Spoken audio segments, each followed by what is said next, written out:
All right. Good afternoon, everybody, and welcome to NRGY 241 Alternative Fuels.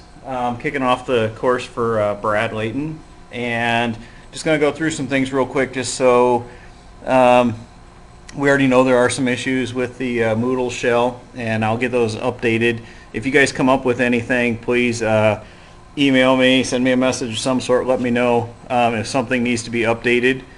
Right here, you'll find the syllabus for the course, which has all the information that you need to know, important dates, stuff like that. Tells you the schedule, the overview, kind of what's going on. As far as the textbook goes, I do have an electronic copy of the first 5 chapters of it that I can email out to everybody while you're getting your book. There are not any copies of this book in the bookstore here on campus, but they do have 4 copies of it in the library here at Missoula College that you can check out for. Well, I take that back. Gary got the last one. There may or may not be a copy in there.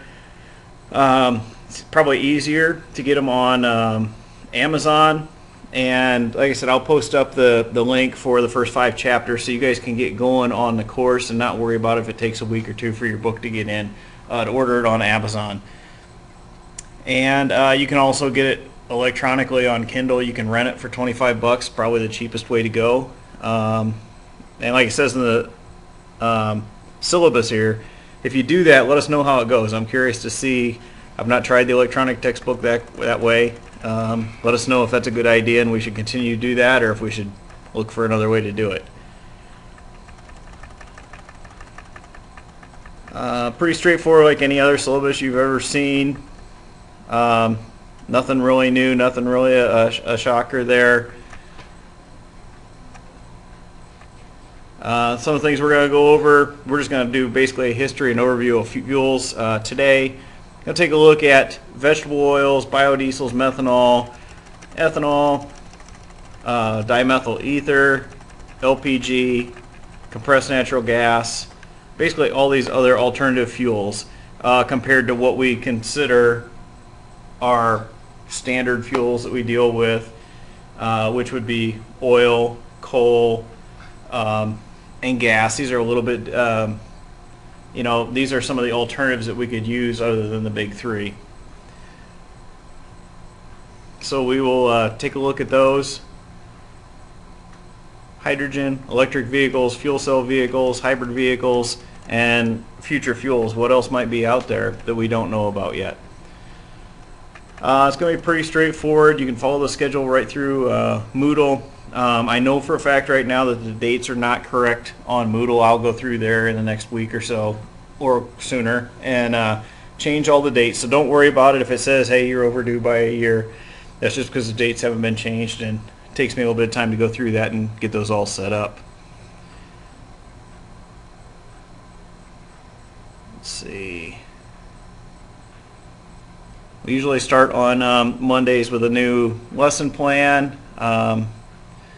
There's a discussion up there in the forum. I started it today for us. Just respond to my discussion, which is introducing yourself, just to reply to it. Hit reply and type up a little bit of description of who you are, what your major is, what class, why are you taking this class, what's the reason behind it, and just tell us a little bit about yourself, what you do when you're not in school, obviously. Homework's going to be given on Fridays. Unit exam is going to be due on Sundays, and that's usually due by midnight. Again, I will put those in there and get the dates corrected on them, so you'll see when it becomes available.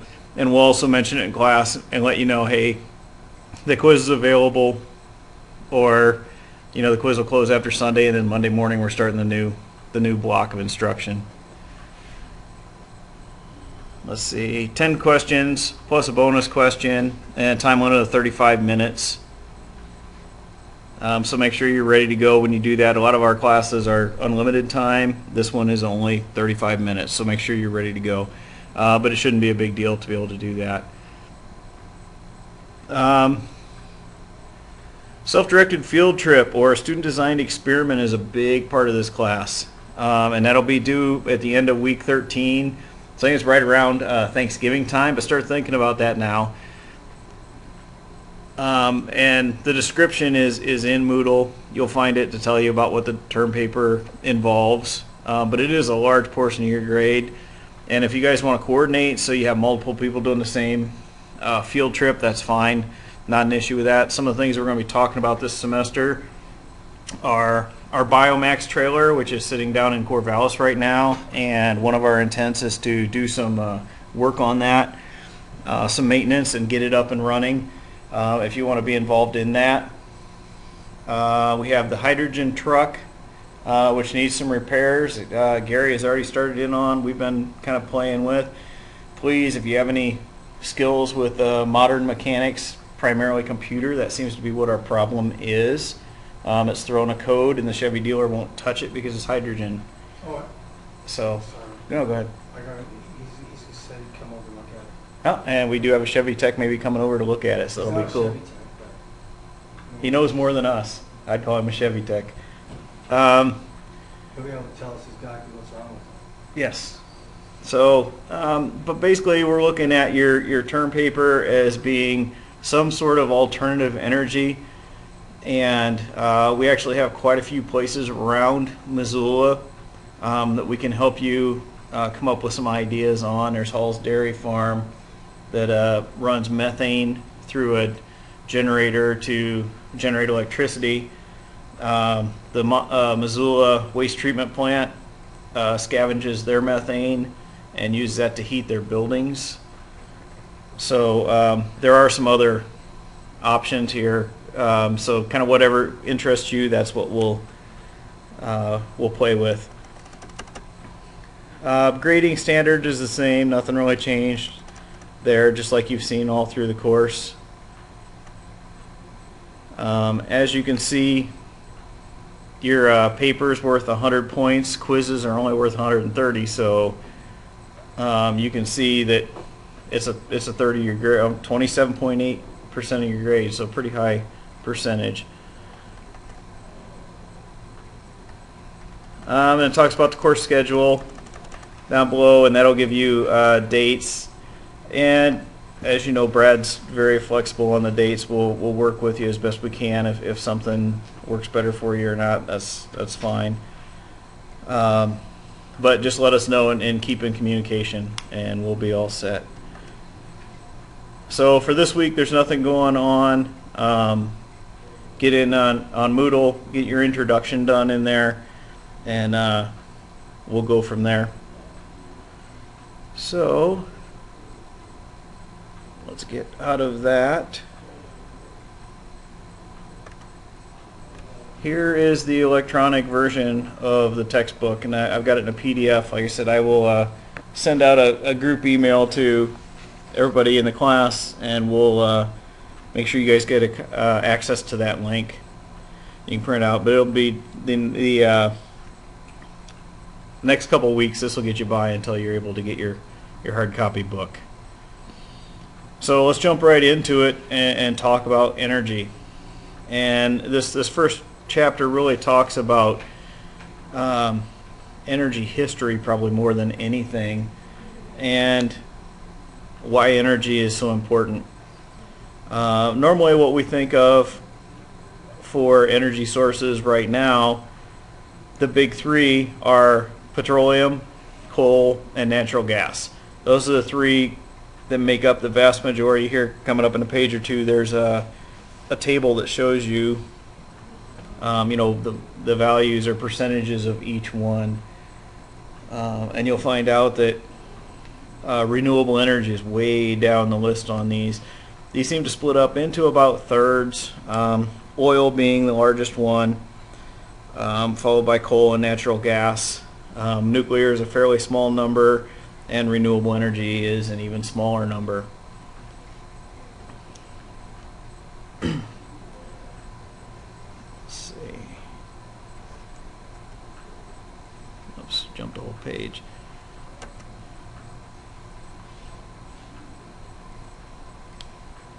So the big ones there are of course, those three. But we're looking at the renewable, pretty straightforward: hydro, wind, solar, geothermal, marine energy, like tidal type stuff, and combustible waste and nuclear energy. That's pretty much the big ones that we deal with, although there are other stuff. Combustible wastes, we talked about a little bit already, and we will talk about animal products, biomass, and industrial wastes.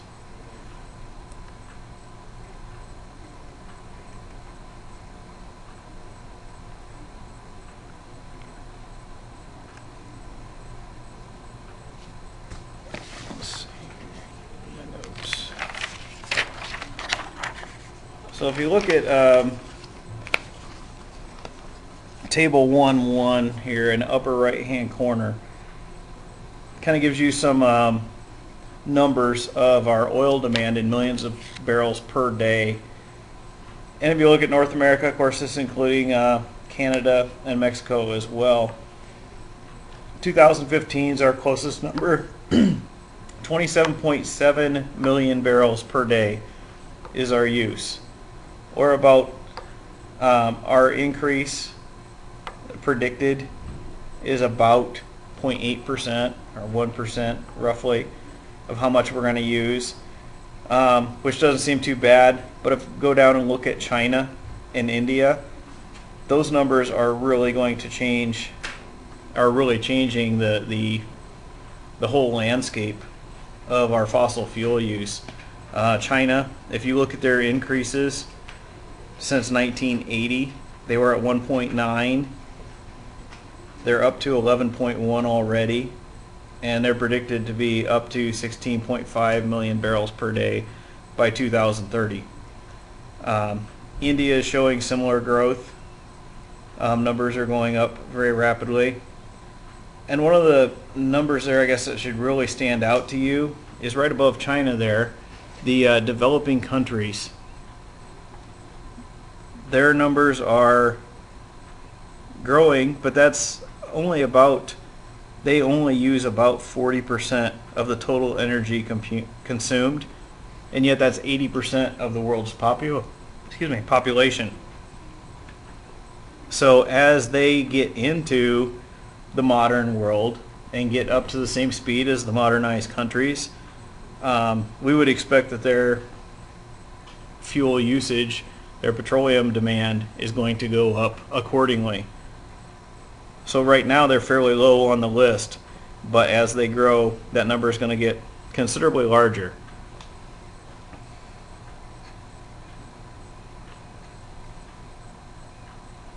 Global crude oil demand is going to go from, in the year 2000 was about 75 million barrels per day. It's expected to go to 120 million barrels per day in 2030.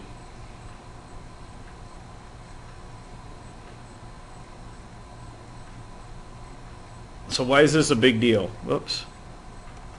Why does this matter? Our biggest one right there, 1.2 down in the lower right hand corner, energy security, is huge. And we fight wars all the time for it. And it's not, 63% of our petroleum resources are located in the Middle East. And you can see what turmoil the Middle East is in, has been for years and years. It's not anything that's new as far as that goes. But if you look at the basis for a lot of those wars, it has to do with energy security. We have a pretty good reserve here in the United States, but we also import a lot. And actually, 2013, I believe it was the first time we ever hit the equalized number where we produced just as much oil as we imported. And we have that potential, but our oil, compared to a lot of other countries, is very expensive to extract. And when the oil prices dropped, it became too expensive. That's why you saw the oil fields dry up in North Dakota is because of that cost, that their profit margin, pretty much anything below $50 a barrel, they can't really afford to take it out of the ground.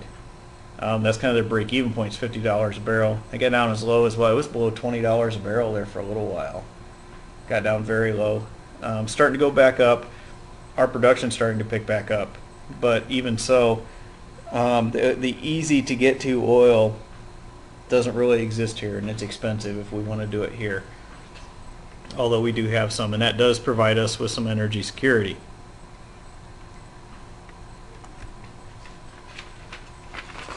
Alright, talked about that chart.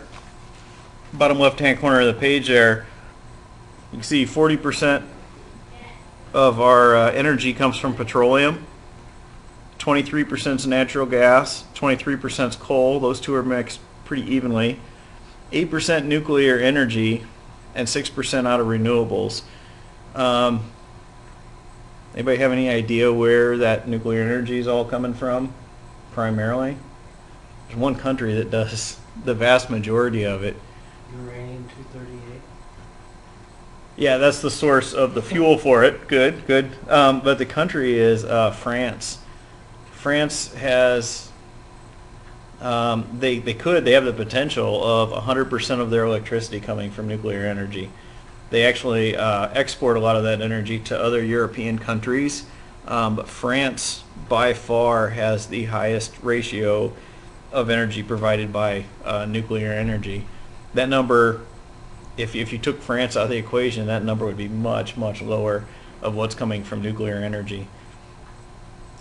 So you can see why petroleum has such a huge impact on things.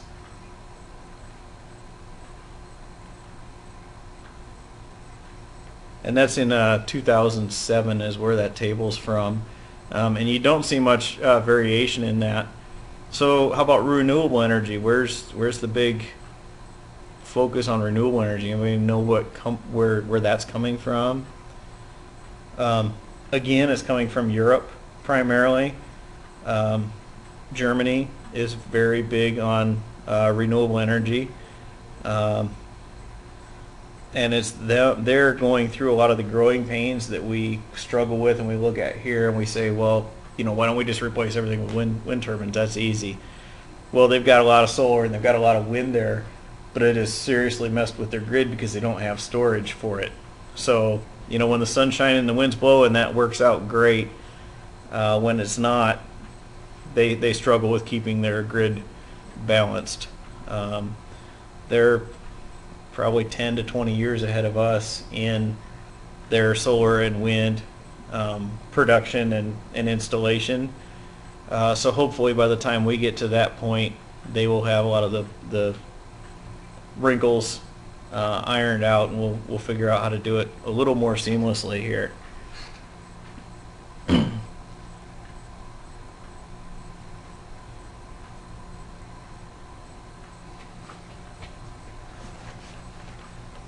So if you look there at the bottom right hand side is a pretty good example of our oil wars, our oil problems that we've had. And again, it all kind of centers around the Middle East. Although I would have to say the Arab-Israeli war is probably a little more religion than oil.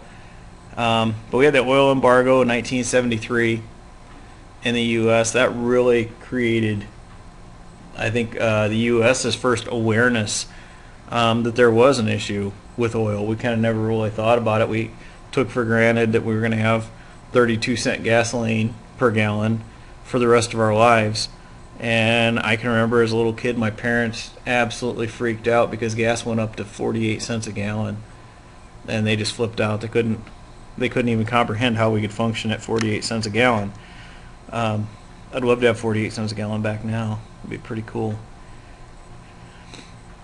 Iran was taken out of the picture after the revolution in '79.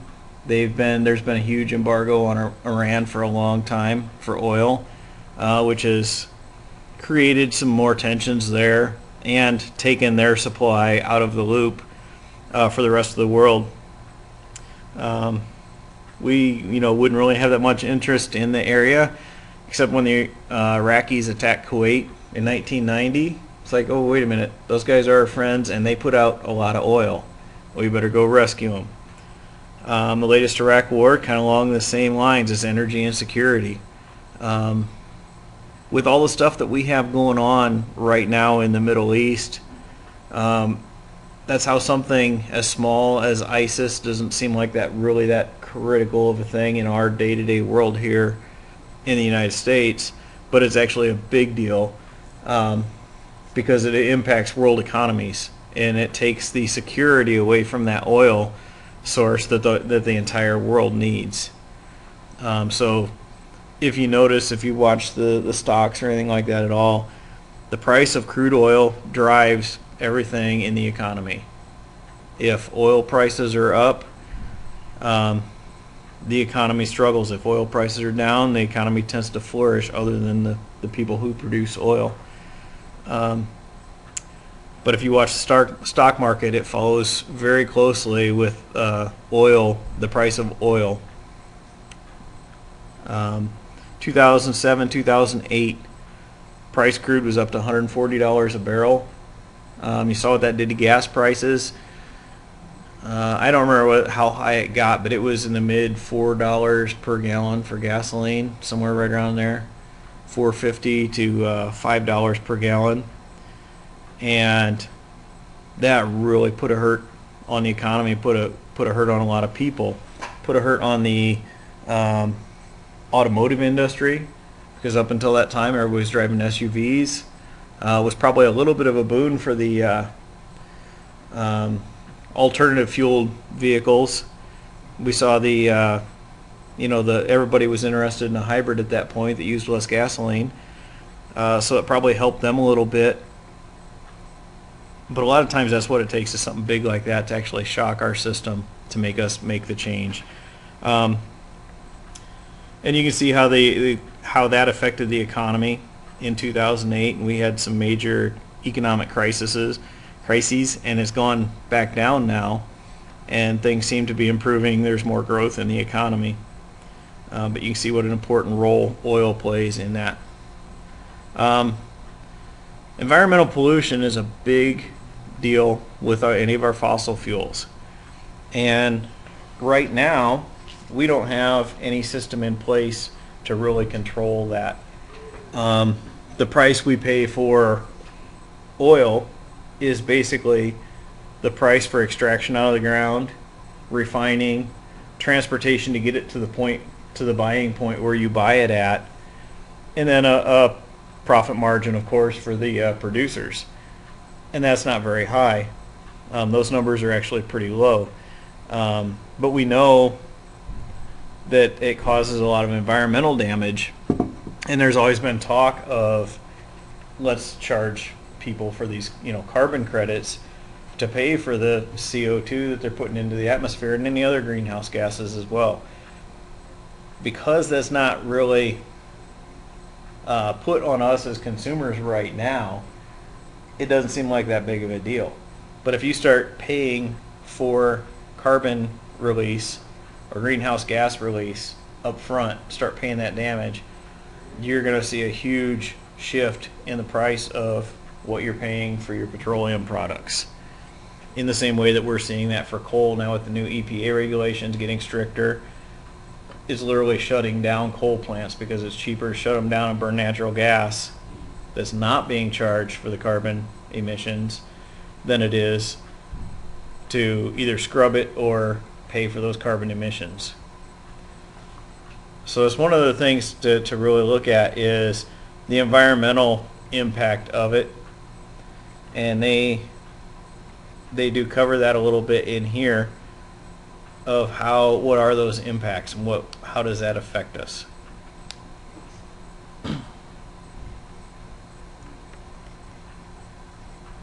So that kind of gets us going on alternative fuels a little bit. Obviously we have a dwindling reserve. There's a finite amount of fossil fuels buried in the ground, and yeah, we're making oil today, but I forget what the number, everybody did it in Energy 101, what the conversion rate was of how fast it was being created to how fast we were using it, and it's a ridiculous number. That there's no way, you know, it's renewable by any stretch of the imagination what we're at the rate we use it. So we're looking at these alternative fuels to power the system.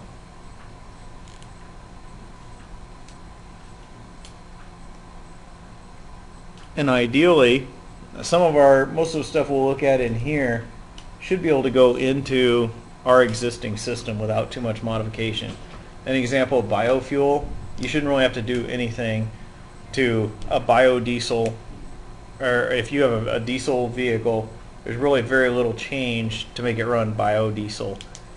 Usually the only difference is in the fuel storage system, because your biodiesels don't necessarily have the same chemical properties that keep them from solidifying in your tank. So typically they have to be heated or have some sort of system in there to keep them from solidifying on you.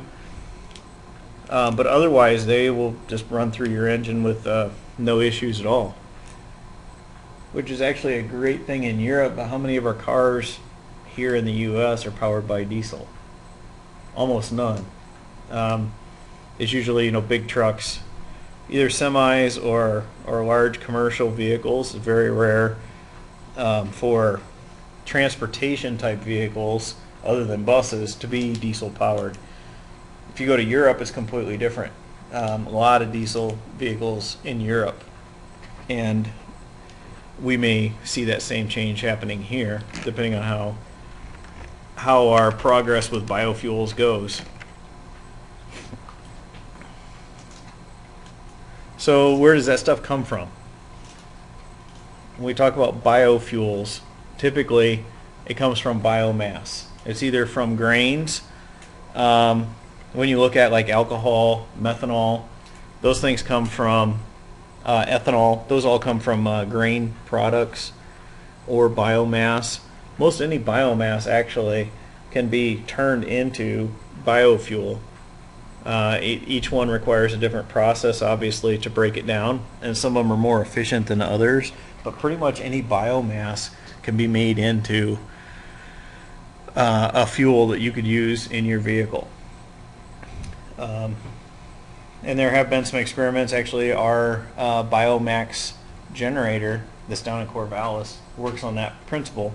It burns wood chips, grind up the wood chips, put them in there. It gasifies them. The gas coming off of that, it's basically a town gas or a wood gas, goes directly into a 4-cylinder engine that's been converted over to run on that, and it's a 20 kilowatt system. But Gary and I were talking about that on Tuesday, there's definitely some issues with that, because just by gasification you get every impurity out of the wood, which is not the most efficient way to do it. It causes efficiency problems in the engine itself. So there are issues to deal with any of these fuels and converting them over to a fuel that you can run in your car. There's going to be issues with any of those. But we can actually, the nice part about it is by choosing carefully which product we're making these fuels out of, we can actually control some of those emissions, and we can control what's going into the fuel to eliminate some of those bad things that come mixed with the fuel. And some of them we can actually do cheaper than petroleum products. And this is probably a good chance to talk about ethanol. In ethanol, we could run an engine on pure ethanol if we wanted to. It is possible. The problem with it is, a lot of people see that as an answer, and one of the big problems with that is the energy input. In order to get that ethanol, you're putting in more fuel input to create it than you get out of it. In the same way we talk about hydrogen. We've created hydrogen here. Actually, it turns out that it takes about 3 times the energy to separate hydrogen out of water than the energy content of the hydrogen itself. So it doesn't take a mathematician to figure out that it's not very economic to use fossil fuels to generate hydrogen when it's a 3-to-1 ratio. Now if you take that and you use a wind turbine to generate that, or solar panels to generate that, now we're talking a whole nother game, because basically our fuel is free at that point to create the hydrogen. But we're not, typically that's not how ethanol is made, and is a very poor return, and is also very highly subsidized by the government. Given just a straight rate for it without any subsidized, you wouldn't be able to get anybody to make ethanol, just because it's not cost effective. But we do have some fuels that come direct. If you look at a lot of these experiments going on right now with algae, they're actually growing algae that produces a clean diesel fuel ready to go straight out of the algae. You don't have to do any refining to it at all. Literally crush it up, separate out the chunks, and you have. Clostridium phytofermentans. What is it? It's called Clostridium phytofermentans. I have no idea what Gary just told me exactly the name of it, and but it's pretty amazing what we can do, and that's kind of in its infancy, but that's where we're going with the alternative fuels. We're looking at ways that we can grow something that's pretty much ready to use. Canola oil or sunflower oil is very much the same thing. It takes very little processing to do that. And we'll get into a little bit of the chemistry of that as well with our biofuels. If you have something that's a ready-use product, whether it be soybean oil, canola oil, something like that that's easy to extract, that's a huge advantage to a lot of our crops that may be more energy dense per acre in fuels, but it's very much more difficult to break them out, because if you have to break down the internal parts of the plant to extract the fuel from it, that's very energy intensive compared to something like the algae that byproduct is diesel fuel. So those are something that we really need to look at. The things that we really look at when we're deciding on our alternative fuels, they're in the bottom right hand page. Should have high volumetric and mass energy density. It's one of the issues we run into with some of these fuels, like hydrogen. Hydrogen seems like a great idea, and well, we can just put up solar panels and create hydrogen for free. Hydrogen has a much lower energy density than gasoline, and actually literally most fuels that you look at have much less energy density than gasoline. So it creates a problem in trying to find something that will compare. If I have a 20-gallon tank of gasoline in my car, I have a huge energy potential there. If I switch over to one of these fuels that has less energy density, I have to carry more of it to have the same thing. Needs to be easy to transportation from production site to delivery points. One of the things we ran into with hydrogen, I can make a hydrogen vehicle that I can fuel up here in Missoula running off our wind turbine, but what happens if I drive it up to Kalispell and need to refuel? There is nowhere to refuel with hydrogen, and hydrogen is not easy to transport. It's very difficult to store and transport. Long storage life of the fuel, again, there's a problem with hydrogen. It does not want to stay in a tank. It's very hard to keep it contained. We want minimum handling and distribution problems. So again, it needs to be all these things that gasoline are. You look at environmental compatibility. We're hoping to reduce our emissions, right? Because that's our big issue and why we're looking at these alternative fuels. Besides the loss of our fossil fuel resources, we also don't want to be doing more damage to the environment by using these alternative fuels compared to what fossil fuels do. Manufacturer's warranty. That's actually been kind of a big deal with ethanol. and you don't see it too much with automobiles because they use it so fast, and cars typically are not that old. The average life or the average age of a car in the U.S. is about 5 or 6 years, I think, maybe, if that. So they've all been kind of set up to do ethanol, have ethanol in their fuel. Small engines are another story entirely. It requires special gaskets, special fuel lines. If you use just plain rubber fuel lines, if you drive an antique car and you put ethanol in it, you're going to have problems. You're going to have fuel leaks all over the place. It's very hard on all the different gaskets in the engine because the ethanol reacts to them. Another problem with it is it's hygroscopic. I run into this all the time with motorcycles. If you park your motorcycle, or think of it as your lawnmower, if you park it in your garage for the winter time, being hygroscopic, that ethanol attracts water. Next spring you go to start your lawnmower, it is not going to start because it's clear full of water. And the water is sitting right at the bottom of the tank, so it's the first thing that gets sucked into your carburetor, and it's not going to run. So manufacturers are very leery about some of these other fuels because they have to know what the side effects are, and we have to look at those side effects. Investment cost. How much investment are we going to have to make that conversion? Again, it's not a big deal for automobiles. They just figure it into the cost of the new car, and it's pretty much global, so we can work with that. There are an awful lot of small engines out there, though, that are not compatible. Can we modify those? Yes, we can, but at what cost? So some of the things we're looking at alcohols, methanol, ethanol, vegetable oils, our gaseous fuels, natural gas, hydrogen, liquefied petroleum gas. We're going to be looking at those. Ethers, electric fuel cell, hybrid vehicles, and future fuels.